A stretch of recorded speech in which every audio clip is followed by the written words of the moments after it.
こんにちは。お元気ですか？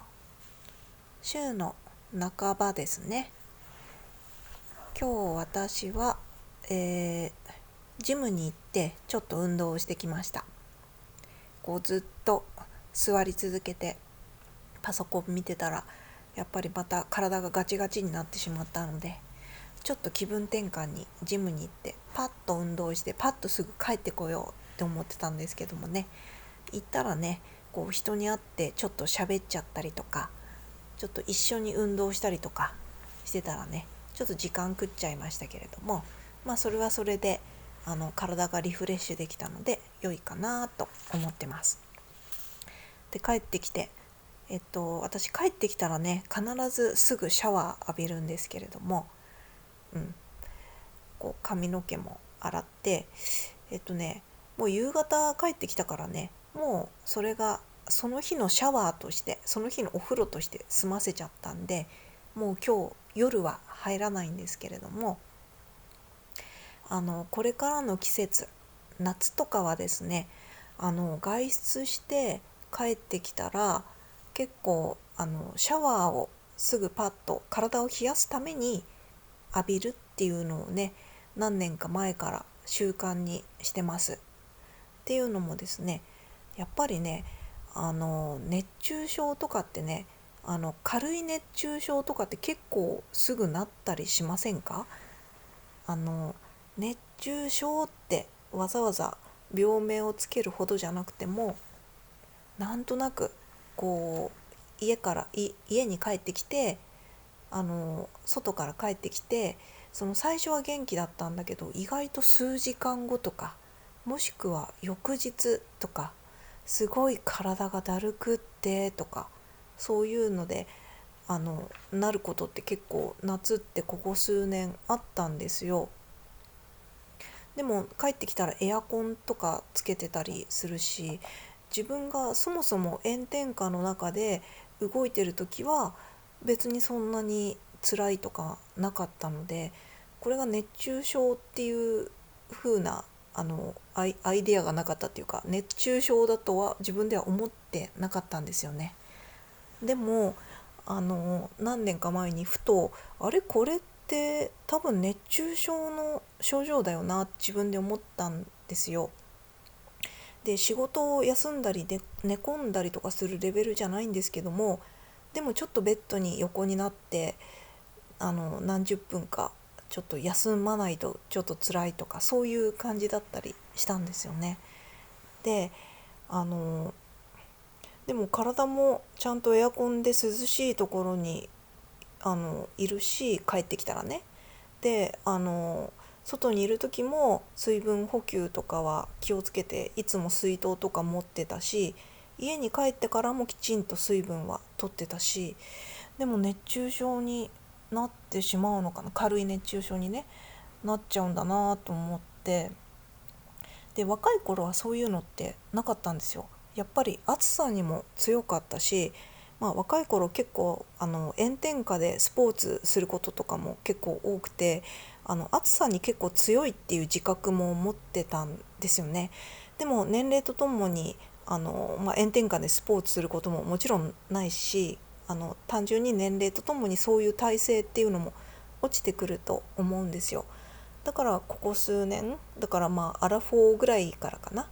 ちょっと熱中症っぽい感覚で体があの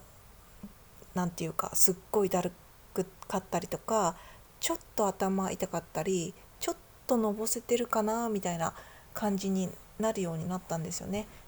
ちょっと前置きが長くなっちゃったんですけども、それであのおすすめなんですけれども家に帰って体を冷やすために涼しい部屋にいるとか、扇風機に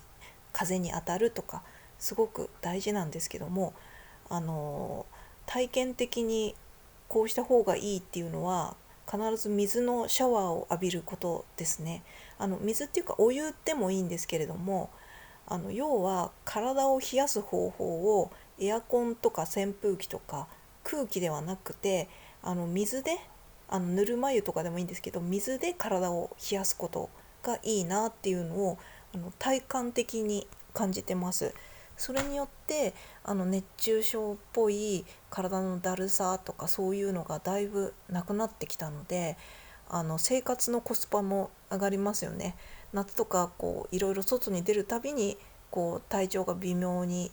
悪くなってたら、その分ちょっとぐでーんって休んだりとかしなきゃだったりするので、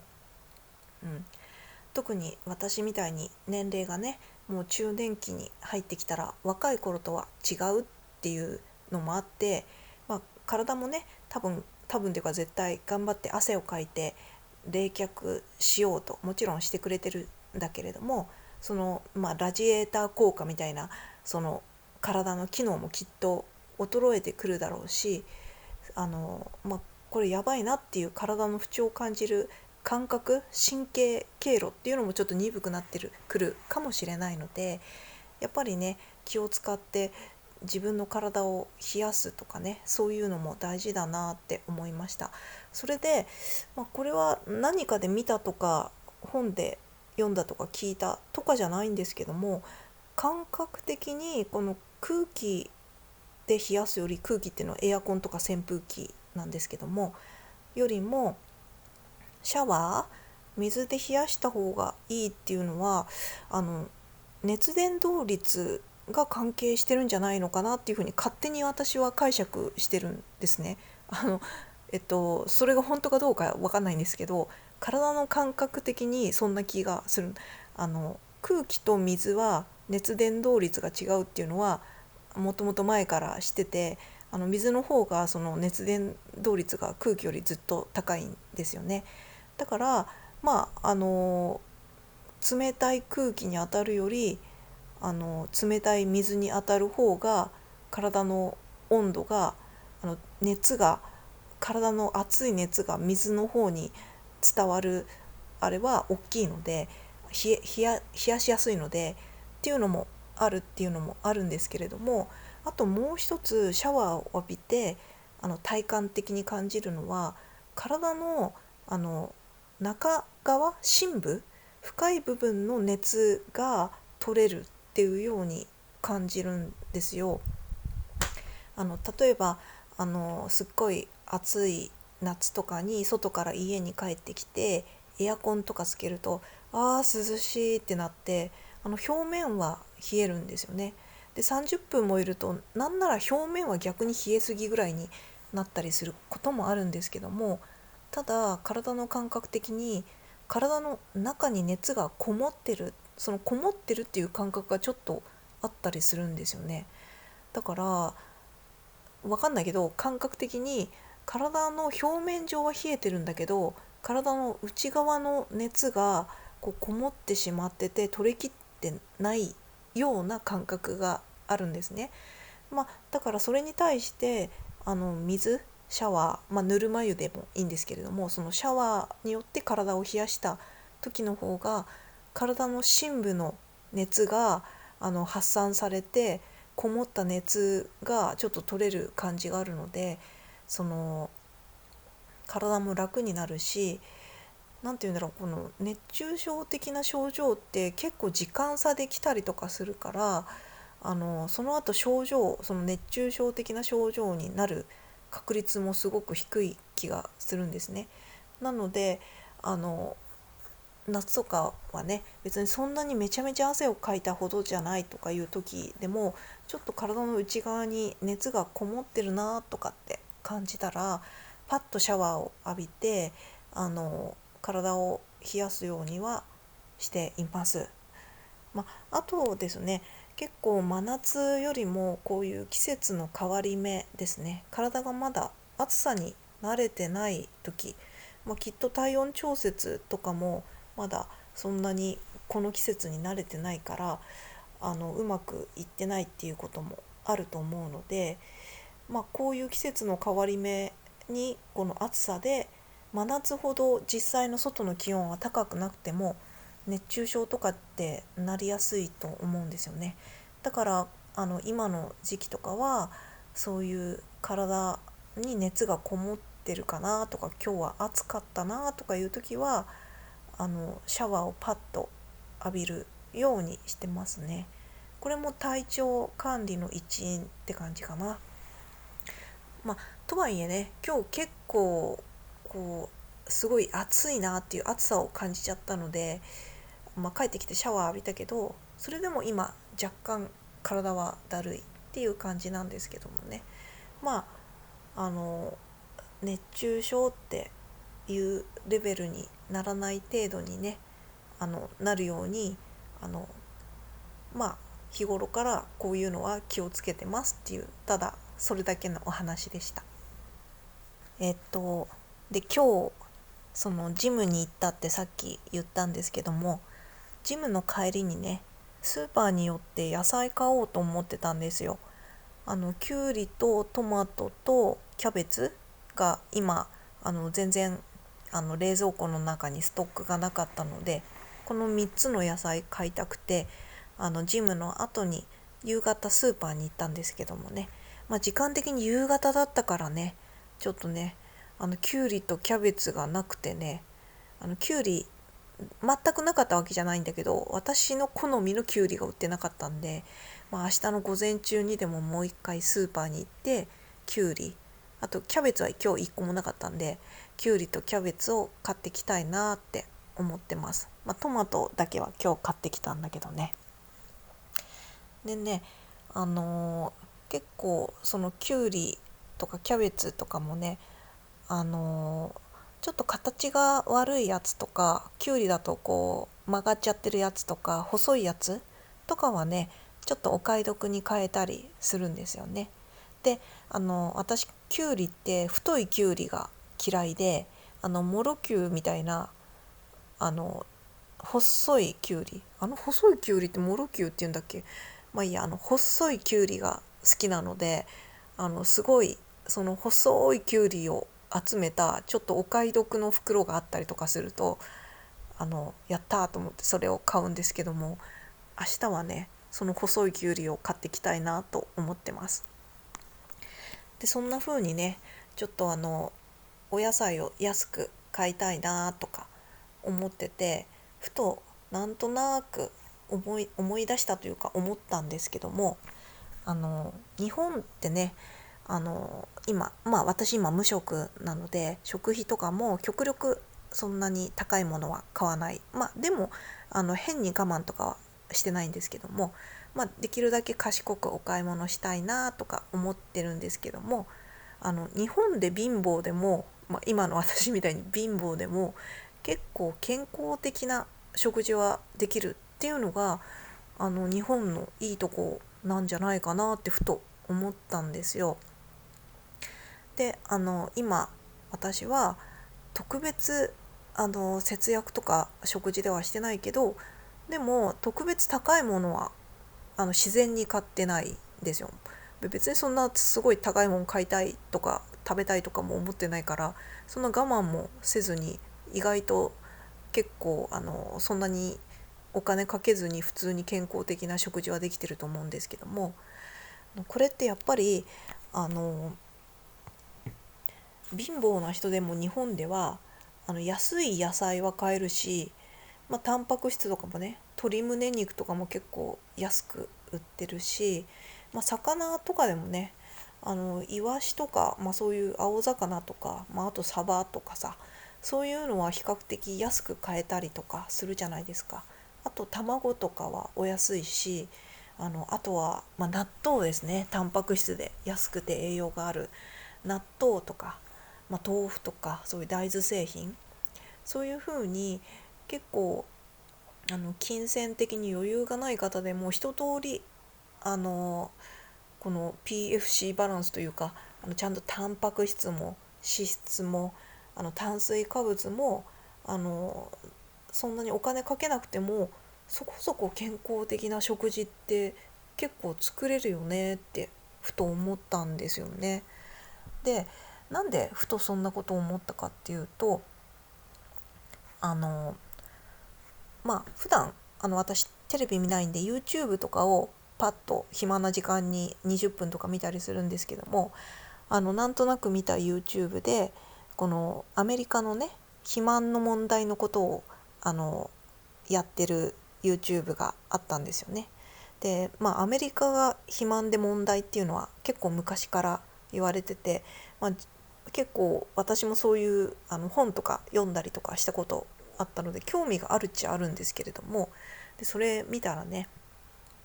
これもよく言われてることなんですけども、アメリカって今肥満がすごく問題になってるじゃないですか。でその肥満っていうのは貧困問題とすごくリンクしていて、要は貧乏な人が肥満になってるっていうことなんですよね。で我々日本人からするとなんとなく食べられないんだから痩せちゃうじゃない、ね、っていうイメージありますよね。貧乏であんま食事できない人はだって食べられないんだもん、細くなっちゃうよねみたいな、高いものとかお肉とかその高級なもの、栄養のあるもの食べれないよねっていうイメージなんですけども、アメリカでは逆に貧困層、お金がない人がデブになっちゃうっていう、それがすごく社会問題になってて、それが健康的な部分でもすごい問題になってるし、多分平均寿命とかにもだいぶ関わってきてるし、病気の罹患率とかもきっとっていうのは全部私がきっとって思って言っちゃってるんだけど、かかってきてるし、あとアメリカはね、日本みたいな国民皆保険制度とかないじゃないですか。そういう保険の問題とかで貧困層の人はちょっと体調が悪かったりしても病院にかかれないとかってあると思うんですよね。そういうのが全部複雑に組み合わさっちゃって、すっげえ負のスパイラルじゃん、最悪って思ったんですよ。なんかあの日本って結構すごい給料が低くて最低限の暮らしをしててもそこそこ幸せに暮らせる国だなって前々から思ってたんですよね。結構無料で楽しめる娯楽とかもあるし、そもそも国自体が清潔だったりとか、あと普通に娯楽のレベルが高いっていうか、アニメとか漫画とか小説とかね、うん、そういうのも結構無料で楽しめる方法って結構いくらでもあるじゃないですか。ちょっと話がめっちゃずれてきちゃったんですけど、とにかくちょっと戻しますね。アメリカでは貧乏人が太ると。でその理由は要は太るような食べ物の方が安いからっていうことなんですよね。太るような食べ物って言ったらさ、真っ先に思い浮かぶのがマックだよね。マクドナルドで、別にマックだけじゃなくって、要はああいうファーストフード、ジャンクフードって呼ばれてるものですね。そういうものが安い。できちんとしたものを買おうとするときちんとした食材、そういうものの方が高い。だから結局その値段から選択肢としてジャンクなものになってしまうっていうことらしいんですね。だからそのマックとかのファーストフード、もしくは安い冷凍食品とか、多分チンするだけのラザニア的なものとかさ、そういうものですよね。だから野菜とかきちんと調理したお肉とか、そのバランスよくとか、もうそういうんじゃないんですよね。だからとりあえずカロリーだけあって栄養がないものみたいのばっか食べ続けてしまうので、そういうのって中毒性もありますし、それでおそらく体は栄養失調だけれども脂肪だけが増えてっちゃう感じになってるみたいな感じなんじゃないかなっていうふうに思いますね。なんか本当にそれってめっちゃ大変だなっていうふうに思います。だから日本だと納豆とか安いとかさ、あのなんかお金がないから納豆ご飯しか食えないとか言ってさ、お金がないから納豆ご飯とかちょっとした漬物と安かった野菜買ってとか、なんかさ結構健康的じゃんみたいな感じになりますよね。だからこなんかねねっていうかさ、だから本当にアメリカとかじゃなくてよかったなーっていう風に思ったりするんですよね。なんか日本とかって本当に、あと節約レシピとかも結構めっちゃ人気じゃないですか。ブログとかあと YouTube とかでも1週間何円生活とかさ、そういうのをさ、料理好きの節約上手な方とかがさ、こうやって毎日の食事これはいくらとかあげてさ、実に見事に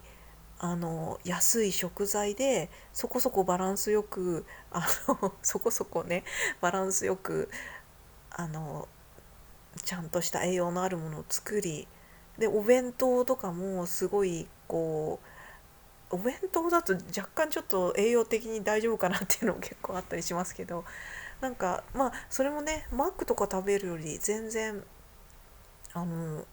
栄養的にもいいし体にいいですよね。で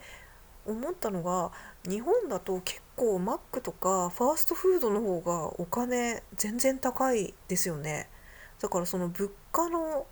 その何が高いっていう基準がね、あっちと全然違うのかなと思いましたね。なんかファーストフードマックなんて安い飲食店の代表格みたいな感じですけども、でもね、それでも昔と比べてマックって結構普通の値段になってきますよね。絶対行ったらセット頼むじゃないですか。もう私何年も行ってないから最近の値段は知らないですけど、普通に7、800円くらいするんじゃないですかね。でちょっとハンバーガーいいなんとかバーガーとかいうの買ったらもっと全然しそうなイメージなんですよね。だから全然自分で自炊したりとかした方が安いっていうことになると思うんですよね。だからある意味貧乏だとそのマックとかのファーストフードでも高いから、結局はスーパーで買ったお惣菜、まあもしくは自分で買って料理したものとかいう感じになるので、まあ、それこそさっき言った納豆ご飯とかねなので日本だと貧乏だからジャンクフードばっか食べちゃうっていうところには相関性は全然ないなっていう感じになって、その面では健康面で良かったなぁなんて思いました。なんかアメリカとかってこの問題ってなんかすんごく昔から言われてたと思うんですよ。アメリカの肥満とか、私アメリカの肥満の本とかね、多分読んだの中学生ぐらいの時に読んだ記憶があるので、もうその頃からすごい問題視されてたと思うんですよね。であとねすごい印象に残ってるのがあのアメリカだと貧乏な人ほど太ってしまうっていうロジックを知ったのは、私がね多分アラサーぐらいの時かな、29歳ぐらいの時だったと思うんですけど、その時日経新聞の定期購読してたんですよ。でその日経新聞今はどうか知らないけど、あの日曜日だったかな土曜日忘れちゃったけど、とにかく週末の日曜日かなんかになんかおまけみたいな新聞がつくんですよ。ちょっと雑誌みたいに読み物としてなかなか面白い日経なんちゃらっていうちょっと忘れちゃったんだけどがついて、結構ねそれ好きだったんですよね。毎週だからそういうなんかこ何かのテーマにした話が書いてあって、である時書いてあったのがそのアメリカの肥満で、結局その体にいいものとか食材は富裕層じゃないとなかなか手が出ない、まあ、富裕層とかまではいかなくても多分こうミドルクラスのというか、つまりまあ貧乏人はとても健康的な食事は食べられませんっていうようなことが書いてあって、その時初めてあ、貧乏の人の方が太るんだアメリカって知ったんですよね。だからその私がアラサーの時からもう20年弱ぐらい経ってるわけですから、もしかしたらもうその頃からさらになんか多分ねイメージ的にはっていうか、その頃のことはっきり覚えてないんで、さらに悪化してんじゃないのかななんて思ったんですね。そうだからまあふとね今日きゅうりとかねキャベツとか買いに行ってねなんとなくそれを思い出して、野菜が安く買えていいなって思ったとか、肉とか魚とかもそこそこあの安く買えるし、何より卵とか納豆がね安いっていうのが本当に日本で良かったわとか思って、だからあのそこそこ貧乏でもあの命に関わるような感じにはならないっていうかだってさ、外国のっていうかアメリカの人だと貧乏だとさ、絶対に病気になってそれが原因で死にましたっていうパターン多いと思うんですよね。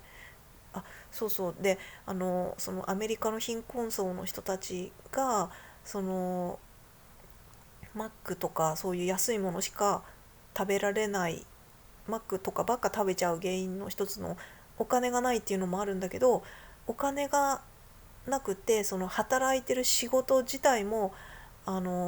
賃金が安いから、結構もう時間なくっていうのかな、結構一生懸命働いてて、それでなかなかお料理をする時間もないから、だからどうしてもその買ってきたものになってしまうっていうことも言ってたねっていうか、それは YouTube で最近聞いたやつだから、ちょっとどこまで信憑性があるか、そのデータの元は知らんって感じなんだけど、まあアメリカとかだとね、お惣菜とかも健康的なものなさそうですもんね。お惣菜っていう考えじゃないのかな。テイクアウトって言ったらさ、やっぱこのハンバーガーとかピザとかさ、でそれに必ずコーラつけちゃうみたいなさ、そういう感じですもんね。あれコーラとかももしかしたらすっごい安いのかな。ちょっとアメリカは私行ったことないんでわかんないんですけど、よく聞くメキシコとかだとコーラの方が水より安いとか言うじゃないですか。コカ・コーラ社の陰謀で陰謀でって、はっきりした言い方したらちょっとあれなんですけど、そうだからコーラももしかしたらめっちゃ安いとかそういうのがあるのかもしれないですね。で小さい頃から、コーラを食事のお供としてね当たり前のように飲んでたら、もうコーラが太るとか体に悪いとか、もうそういうアイディアが出ないっていうか、そもそもセットだからみたいな感じに、飲み物食事する時の飲み物だからみたいな感じで、そこになんか体に悪いとかそう考える隙間というか、考えるスペースすらもうないのかもしれないですね。議論に上がる観点ではないみたいななんかね、だからちょっとそういうのをいろいろあの調べてみたら面白いかもしれないですね。ちょっと面白いって言い方は不謹慎かもしれないけど、アメリカの肥満についての問題深掘りとかさ、やっぱ地域とかによってもちょっと違うような気がするので、その貧困の差っていろいろアメリカって広いから、結構住んでる場所によってちょっとなんていうちょっと言い方悪いけど、人間のこのグレードが違ってくるみたいのってあるじゃないですか。このイメージ的にこう内陸に行くほどちょっと生活苦しそうみたいなちょっとなんか、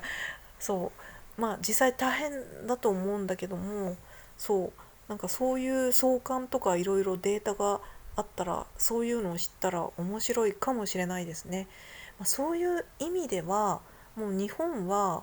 もう結構どこ住んでてもあのー大差はないって言ったらちょっと語弊がありますけども、あのどこでも健康的なものは買えるなっていう気がしますね。なんかそういう意味では結構気づいてないけれども、あの特別そこにフォーカスはされてないけども、特に今日本ってさ、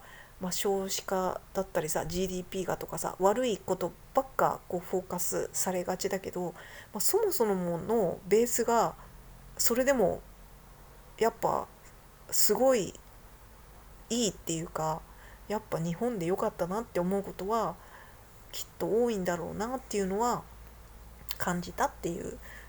ことで、とりあえず着地点にしとこうと思います。そんな感じで皆さん熱中症とかには気をつけてください。それではまた。